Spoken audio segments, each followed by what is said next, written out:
Kalau zaman sekarang ada orang katanya itu menggunakan tumbal buto ijo, itu saya ragukan. Salah satu goib adalah istrimu. Tahu ini apa? Korek. Tahu ya. Tahu posisinya seperti apa? Tahu. Tahu. Sekarang toh, ya para leluhur kita, nenek moyang kita itu menyuruh orang tersebut untuk melaksanakan tindakan atau amalan atau perilaku yang disebut pesugihan.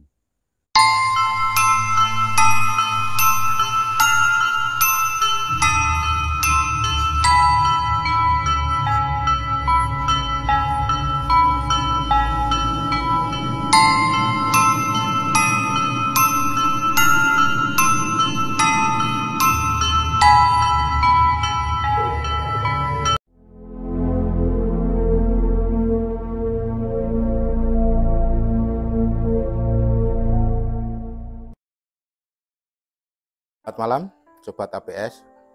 Masih bersama saya, Wareng Birowo, dalam ABS Jogja Channel.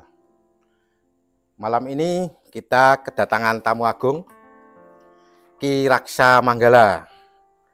Beliau adalah salah satu pendekar Tahta Mataram di bawah Padepokan Yayasan Lindhu Aji. Ya, Sobat ABS nanti bisa ngajukan pertanyaan apa sekiranya pertanyaan dari Sobat ABS, nanti kita lanjutkan ke beliau, Ki Raksa Manggala. Selamat malam, Ki. Malam. Kok tegang banget gitu loh. Sing santai ngono lho. Nah, ini wah santai. Saya ini kedatangan pendekar luwih sekti iki wedi iki. Biasane yo santai. Ini jadinya rodok dedegan. Nah, grogi karena ya demam Ki Raksa sama demam panggung. Biasanya langsung ke lapangan. Gini, Ki.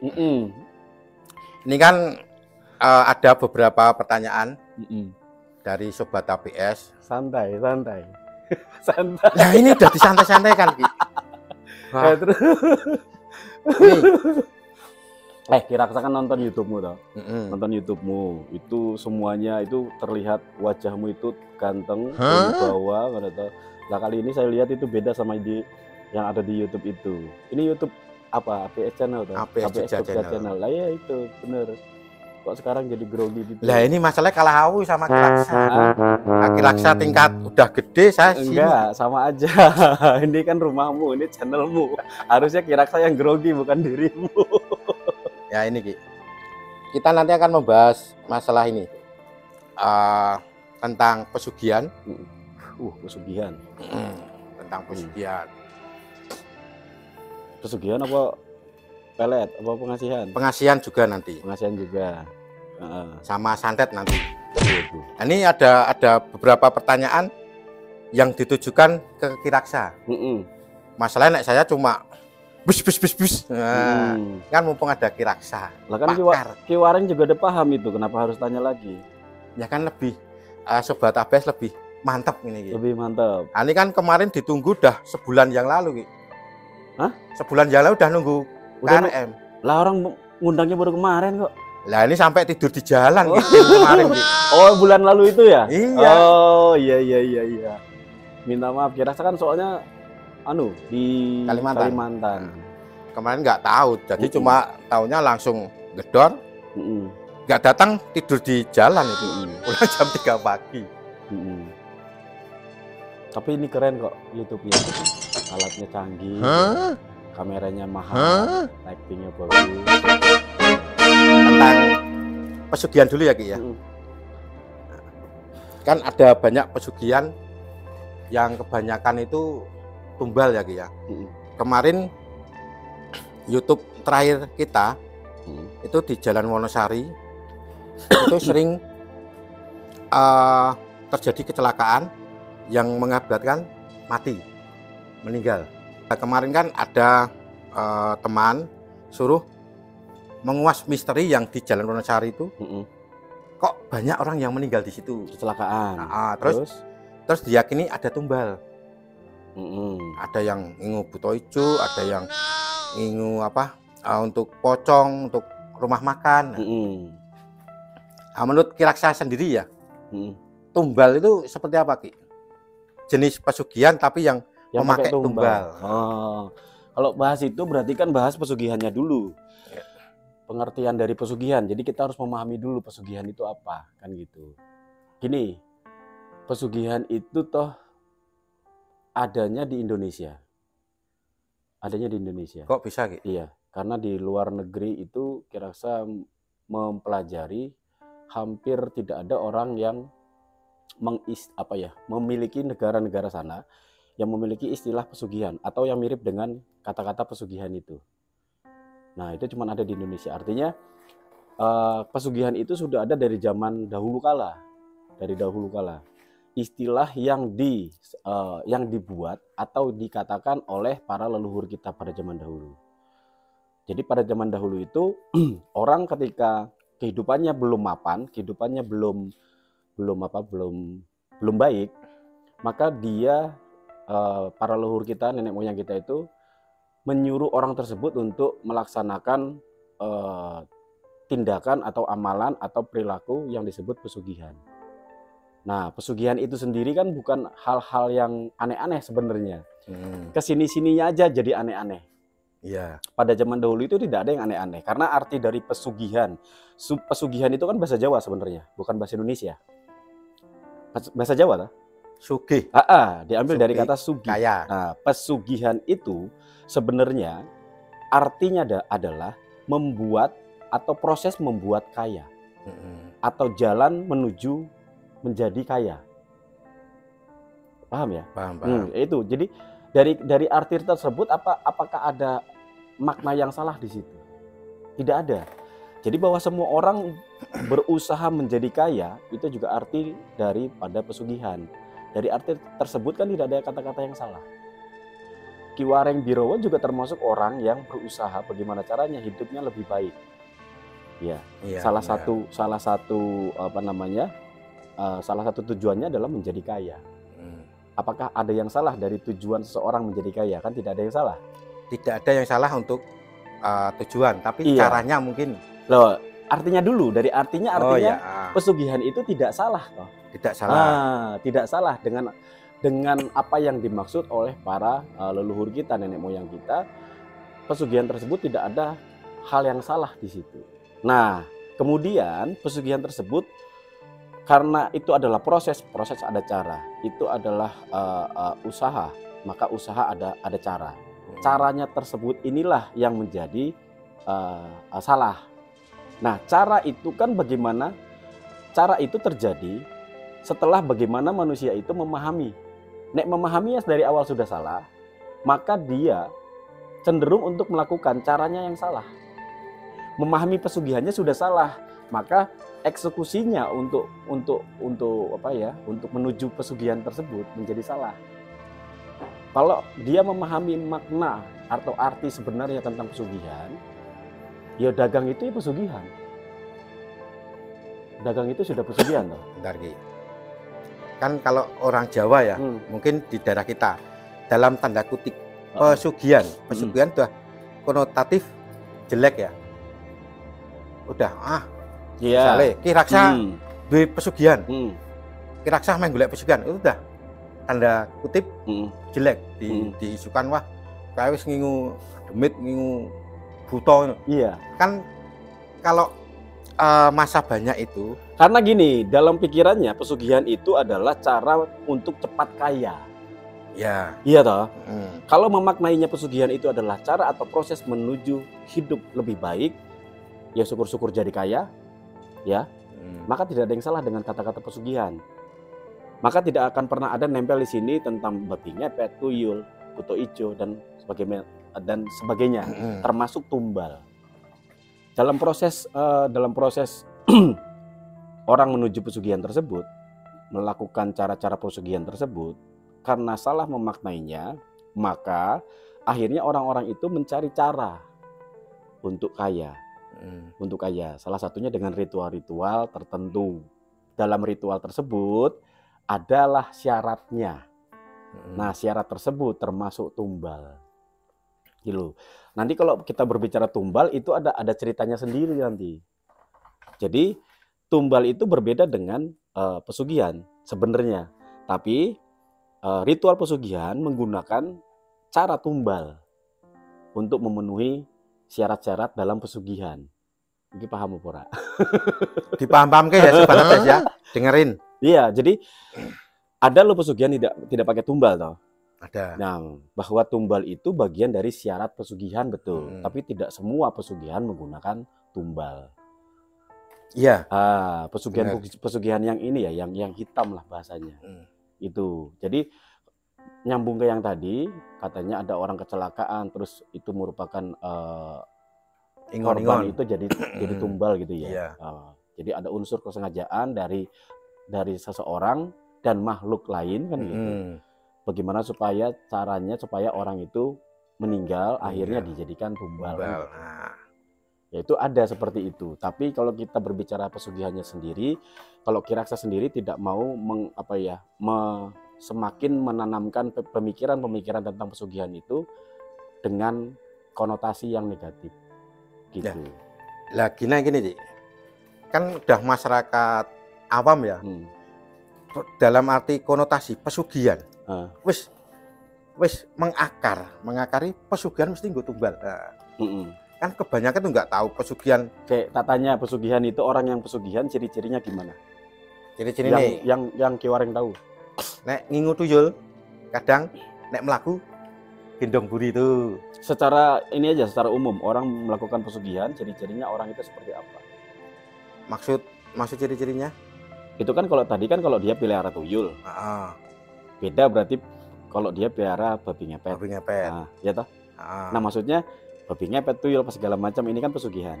Nah, orang yang melakukan ritual pesugihan itu ciri-cirinya orang seperti apa? Kaya Terus. Kaya. Oke, terus?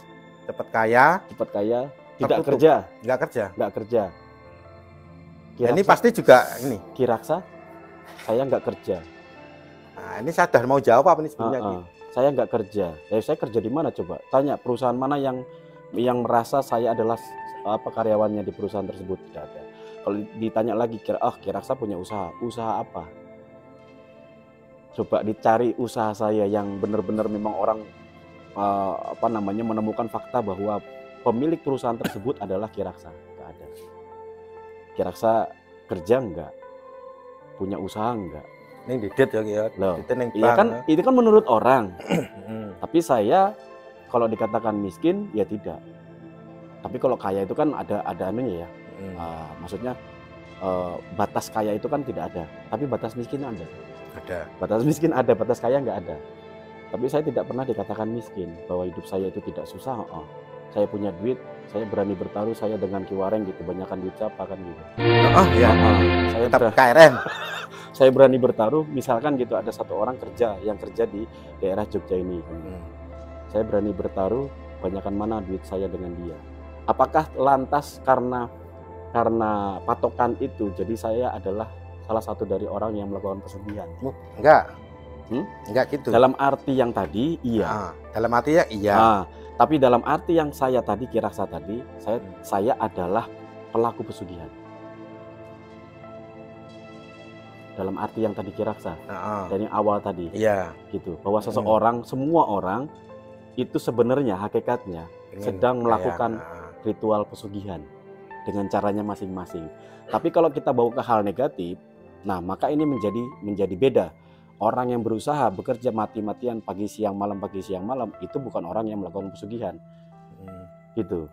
Kalau buat Kiraksa, orang yang pelihara babi ngepet, buto ijo itu bukan orang-orang yang sedang melakukan pesugihan, tapi orang-orang yang tidak paham bagaimana pesugihan yang sesungguhnya. Ini nanti diwalik malah sama orang awam. Nggak apa-apa, kan dirimu mengundangnya Kiraksa. Lah ini pemahamannya Kiraksa dan itu sudah terbukti. Ya toh? Itu sudah terbukti. Nek dirimu tahu mas-mas di Tahta Mataram. Iya. Saya tanya, siapa yang bekerja? Bekerja dalam arti umum ya. Dalam arti umum, bekerja itu adalah orang yang berusaha, berdagang atau bekerja di suatu perusahaan terkait kan gitu ya. Nah, saya tanya, mas-mas yang ada di Tahta Mataram, sapu hitam ke atas, siapa yang bekerja? Ya pengangguran. Loh, mas-mas hitam yang ada di Tahta Mataram, sapu hitam ke atas, siapa yang hidupnya susah?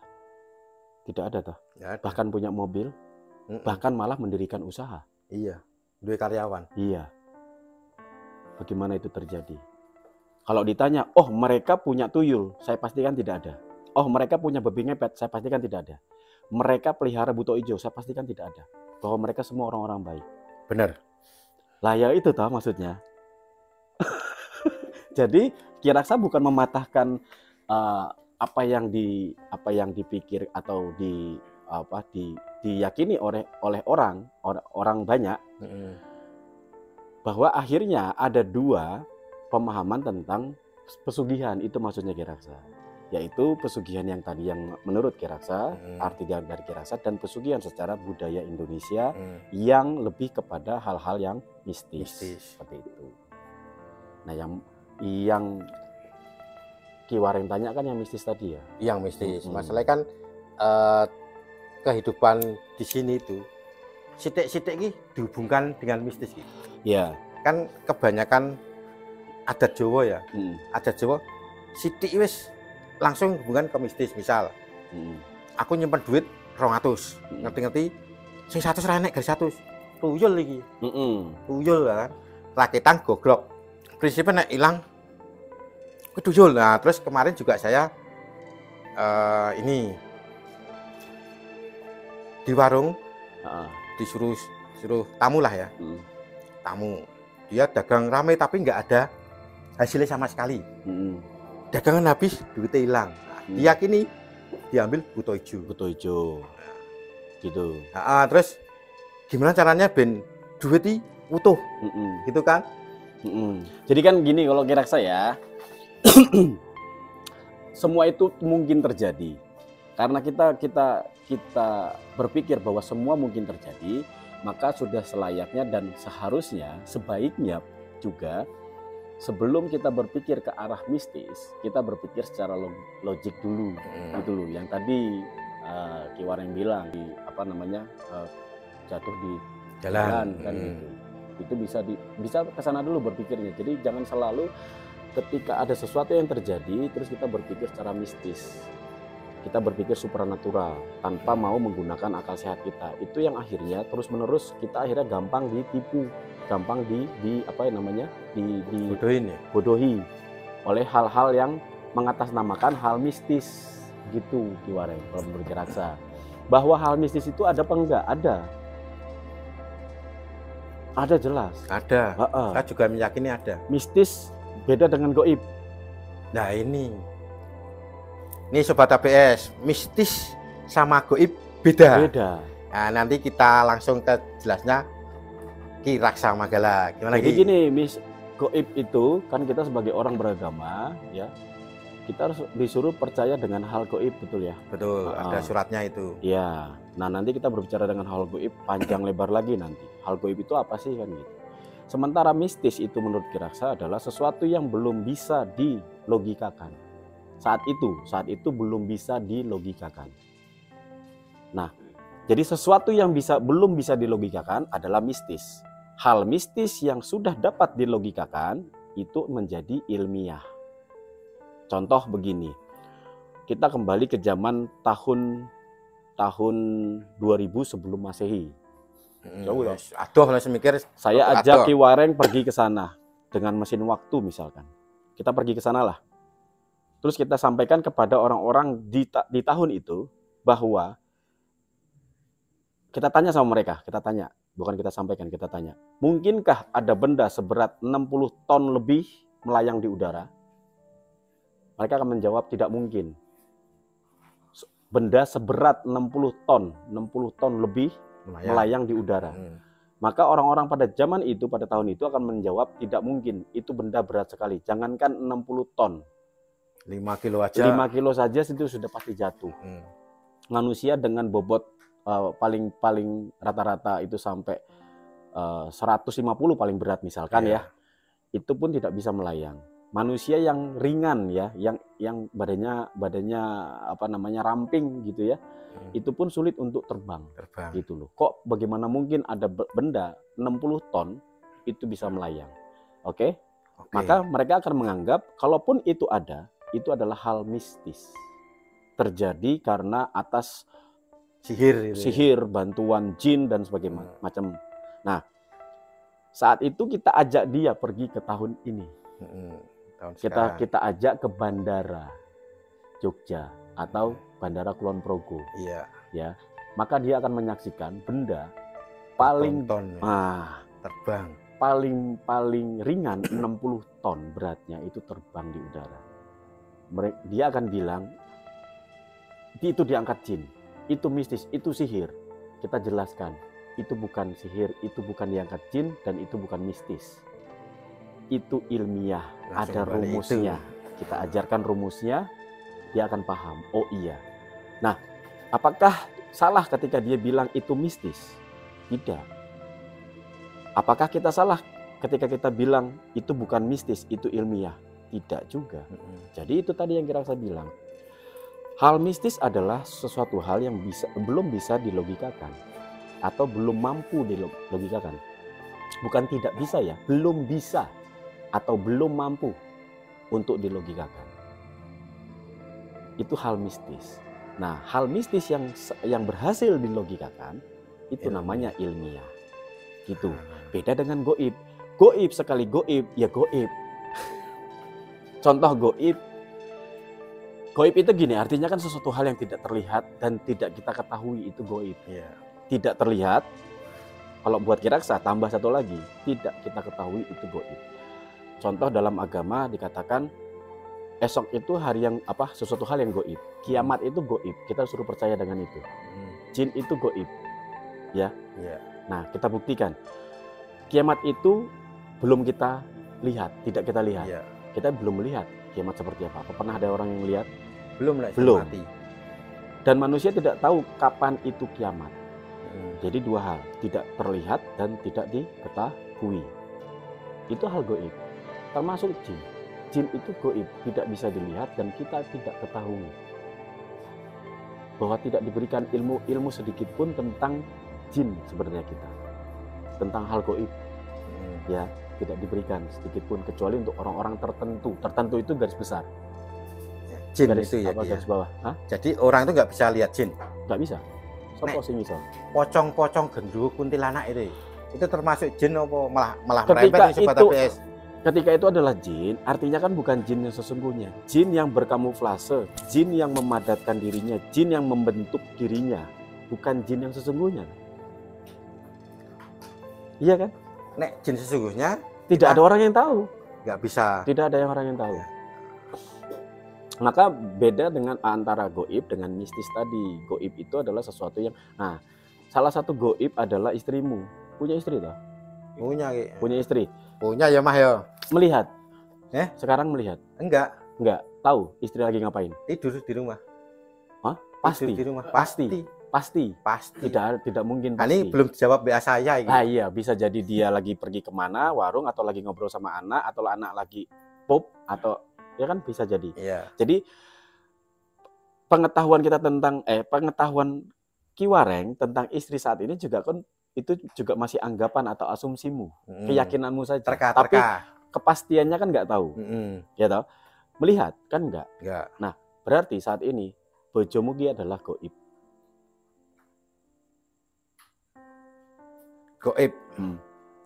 Nah, ini sobat TBS. Yo, ini lagi goib sing paling gampang. Nah. Ya, ini taruh ini dulu lagi.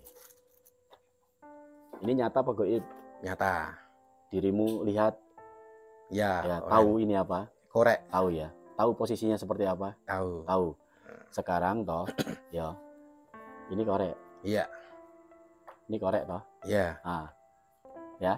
Korek toh? Korek. Nah, dah. Tahu? Lihat koreknya? Korek nggak tahu. Nggak tahu. Jangan lihat sini, lihat ini, lihat ini. Nggak tahu. Nggak tahu. Nggak lihat toh? Nggak lihat. Tahu posisinya seperti apa? Tidur. Terus ngadep mana? Kepalanya ada di mana? Menghadap ke sana. Ya tahu salah. Kan gitu. Artinya itu korek saat ini, saat seperti ini, itu adalah hal yang goib bagi seorang Ki Wareng. Buat Kiraksa itu nyata. Itu kenapa ada orang yang mengatakan saya bisa melihat, saya tidak. Karena melihat dari sudut yang berbeda. Sudut yang berbeda. Ketika ada orang bilang saya tidak lihat makhluknya Ki, Kiraksa bilang saya melihat.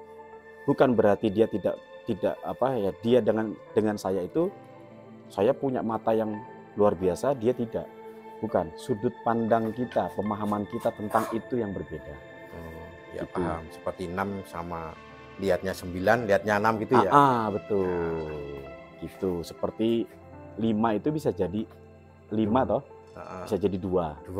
Seperti itu. Jadi gaib itu tergantung dari sudut pandang kita. Iya, bukan dari mana kita melihatnya. Jadi yang dikatakan hal gaib. Kalau kita melihatnya nanti pas kejadian, ya itu bukan hal gaib lagi. Atau kita masuk ke ini aja deh, jin gitu kan. Jin itu sebenarnya memang tidak bisa dilihat kalau kecuali dia menampakkan diri. Membentuk wujudnya gitu ya. Membentuk wujudnya menjadi menjadi apa-apa kan gitu ya. Itu pun kan belum tentu orang semua melihat. Iya. Benar. Gitu. Jadi maksud Kiraksa sudut pandang itu bukan cuma sudut pandang mata, kasat mata, tapi sudut pemahamannya, sudut pengertiannya, sudut kedalaman batinnya kan beda-beda. Benar. Posisimu ada di sini, ada yang di sini, ada yang di sini kan beda-beda. Iya. Tergantung ininya ya. Sekarang nih kembali ke ini tadi, ke pesugihan tadi. Tumbal tadi ya, saya masih ini dapat wangsit. Tumbal nek menurut Kiraksa sendiri ya, yang di jalan itu nyata atau enggak?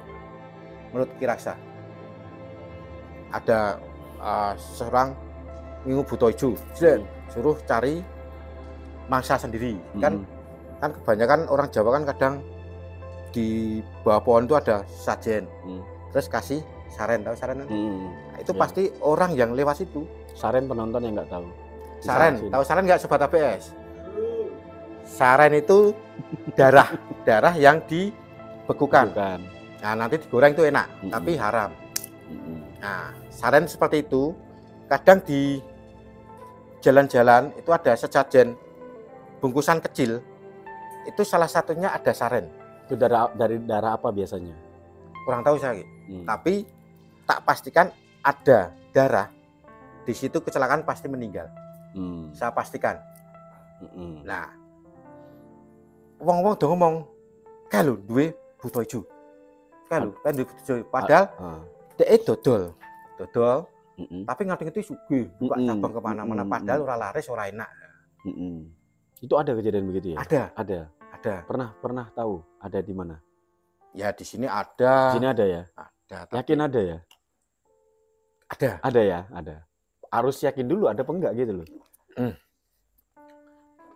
Ya dari teman memang menjurus ke situ Ki. Orangnya. Tapi nek saya sendiri pernah jalan ke Purwokerto. Nah ini agak melenceng. Yang satu nasi padang bersih, murah lagi. Yang satunya kotor, pakai gedek, gedek, makannya nggak enak, tapi laris banget. Kan jejer-jejeran itu Ki.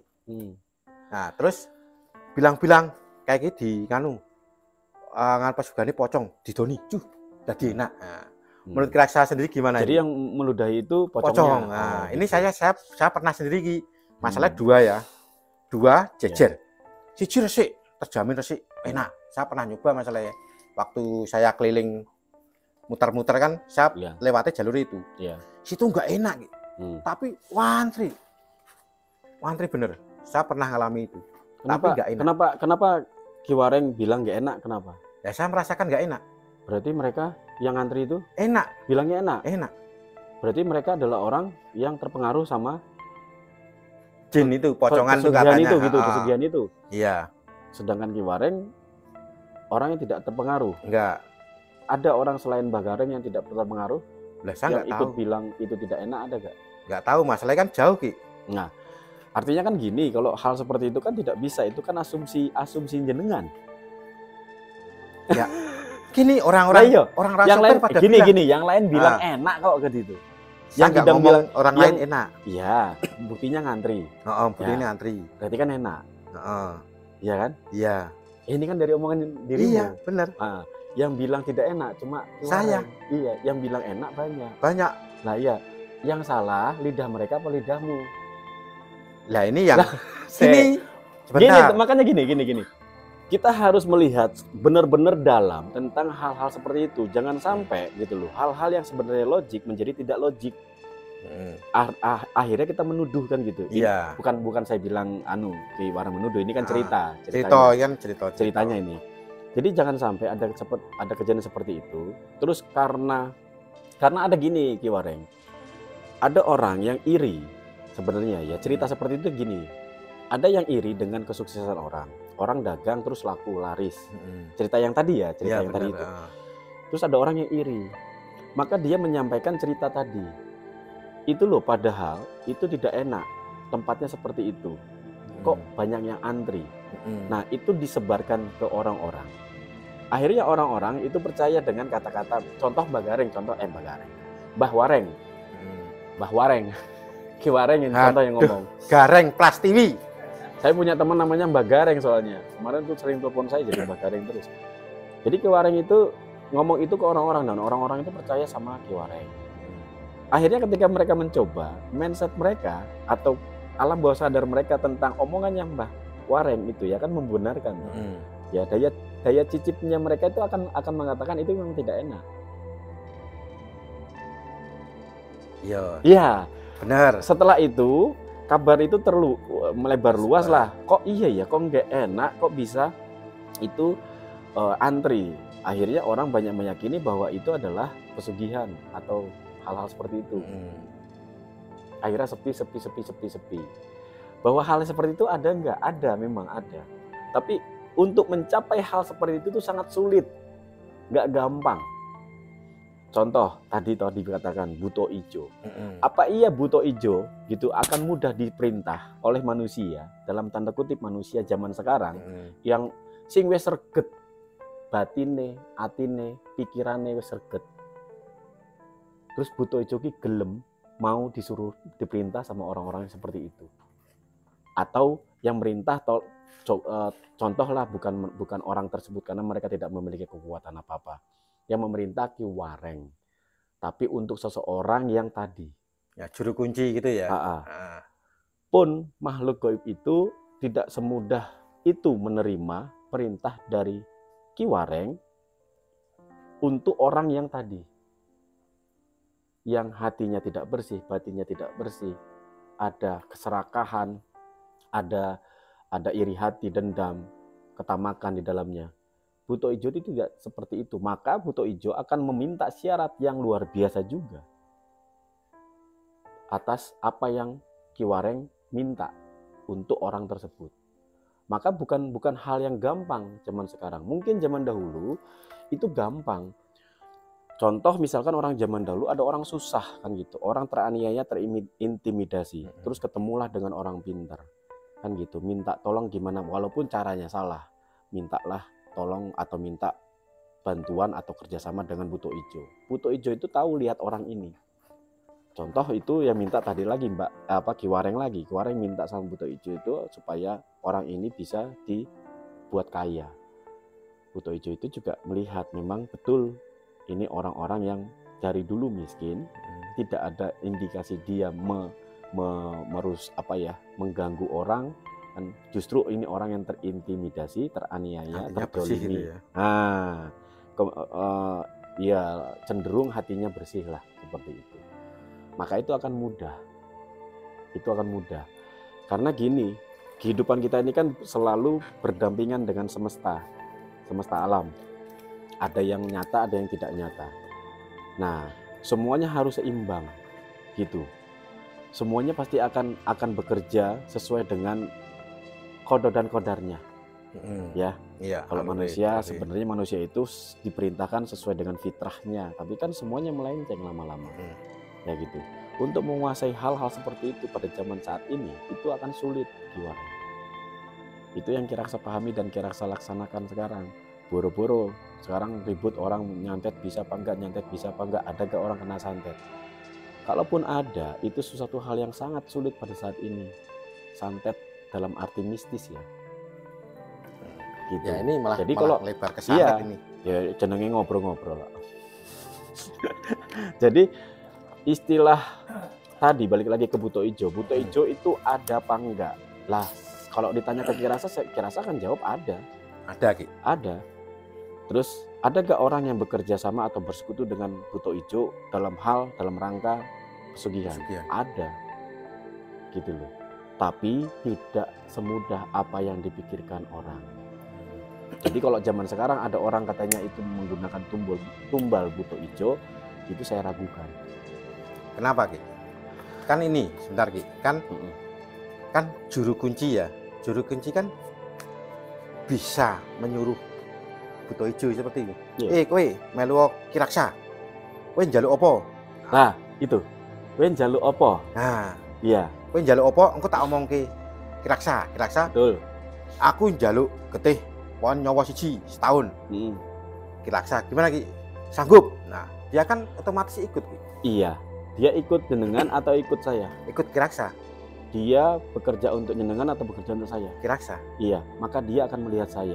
Itu kembali lagi yang tadi. Nah, sekarang gini, tidak mudah gitu loh. Nah. Mereka sekedar terus langsung manut, maka mereka mau bekerja dengan saya dengan syarat-syarat yang ditentukan seperti itu kan. Berbeda syarat untuk orang-orang yang sing batine resik sama yang kotor. Nah, kan biasanya gini, Ki. Kan orang yang ingin pesugihan kan datangi juru kuncinya dulu. Nah, terus juru kuncinya kumat kamit, ngundangi pasukan ini. Nah, siapa yang gelem itu iki? KRM. Kan udah tahu toh dulu tuh. Iki lho KRM, kan udah tahu. Ono maju cit. Saya mau kerja dengan KRM. Misal ini loh ya, misal. Syaratmu apa? Aku jaluk nyawa setahun pisan. Nah, terus kan saya sebagai juru kunci nyalur ke KRM. KRM kalau gelem. Ya wes kan otomatis langsung ikut, nggak lihat. Ini nah ya itu tadi makanya tidak sinkron ketika kejadian tadi itu dihubungkan dengan buto ijo. Yang bunuh ceritanya. Yang membuat orang itu kecelakaan terus mati siapa? Buto ijo. Lah, kok gelem? Padahal itu kan syarat. Masuk syarat dari buto ijo yang ngelakoni buto ijo. Masa syarat buto yang meminta syarat siapa? Buto ijo toh? Buto ijo. Masa sing bunuh buto ijo? Nah, ini salah satu dulu. Aku gelem ning kowe golek tunggal dhewe, tak nei dalan, kowe tak seli, kowe golek dhewe. Nah, saya pernah dengar kata-kata itu, Ki. Mbuh umur sudah rolas, saya pernah gitu. Jadi wong duwe pesugihan, ono kowe golek tunggal dhewe. Nyuruh siapa ini? Buto ijo. Buto ijonya. Nyawa tak nei sajen, sit, kowe golek dhewe ning kene. Pasti makanya dikasih sajen apa saren. Kan tidak seperti itu. Enggak semudah itu, Ki. Tidak seperti itu. Lah ya enggak gitu, dia kok bodoh men yo. dia disuruh, terus dia minta syarat, minta tumbal. Dia minta tumbal itu kan butuh ijonya toh. Lah, artinya yang nyuruh memberikan nyawa itu kan manusianya. Entah dirimu, entah yang Kiraksa kan gitu. Buat siapa? Buat dia toh. Buto ijo. Dianya kan santai, nunggu. Mana kan gitu. Kitalah yang bekerja untuk mencari tumbal tersebut. Kan gitu. Kalau yang terjadi tadi kan seolah-olah buto ijonya yang kerja, yang mematikan orang yang lewat tadi di jalan tadi. Kan gitu. Berarti ini kasus lagi, Ki. Wong sugih mblegedu. Wong sugih mblegedu. Wong sugih mblegedu sugih kenalan oke. Nah. Yang nonton dirimu kan orang dari Sulawesi ada. Ya. Nanti nggak ngerti. Ini Sobat Bes. Ya. Sugih kaya raya. Terus dia itu setahun sekali diminta tumbal. Ada. Tapi katanya Kiraksa buto ijone mung nunggu tok. Nah, kadang orang kaya itu ngasih duit ke seseorang. Nyawa iki go jajan. Tahu-tahu orang itu meninggal. Lah itu gimana? Ya itu bisa. Itu bisa begitu. Artinya gini, Yang Kiraksa maksud adalah untuk mencari korban, untuk melakukan ritual seperti itu pada zaman ini kan sulit, sangat sulit. Gini, zaman dulu mungkin Ki Wareng, membunuh orang itu tidak ada hukuman-hukuman seperti zaman sekarang. Ya toh? Zaman dulu menghilangkan nyawa orang itu mudah, gampang, ngilang dah gitu. Zaman sekarang ya kembali lagi ini nanti susah, ada polisi, ada TNI, ada bagaimana, ada sekarang medsos luar biasa. Artinya untuk menghilangkan nyawa orang seperti pada zaman dulu itu tidak bisa pada zaman sekarang. Nah itu kan termasuk bagian dari kesulitannya, ya toh.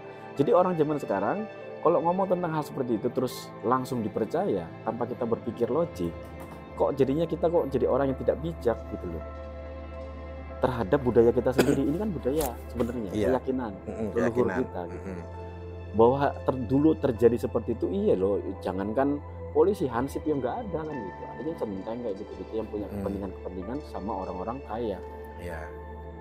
Ya nek sekarang Ki, misalnya jenengan tadi membunuh sulit ya, kan ada istilah wong Jawa, membunuh tanpa menyentuh, nggak santet. Kita melenceng. Nah, pasti dah penasaran nih sama obrolan mengenai SANT bersama Kiraksa Manggala? Jangan lupa tunggu update videonya hanya di LBS Jogja Channel. Berarti Kiraksa ini bisa santet nih, suka tenang-tenang nih, wah ya hati-hati. Kalau saya nggak bisa santet, saya nggak ngajarin orang tentang santet. Ini orang yang bisa nyembuhin santet, mesti bisa santet. Ini bahaya ini. Ya. Mesti bisa santet, mesti paham santet gitu lah. Pedet merah, pedet merah. Itu bilang nggak ada, nek iso buktekke. Tapi kok selama ini belum ada yang membuktikan apa Cen yang tadi bilang. Ini kok iya itu karena bedet merah itu nggak ketemu saya sih.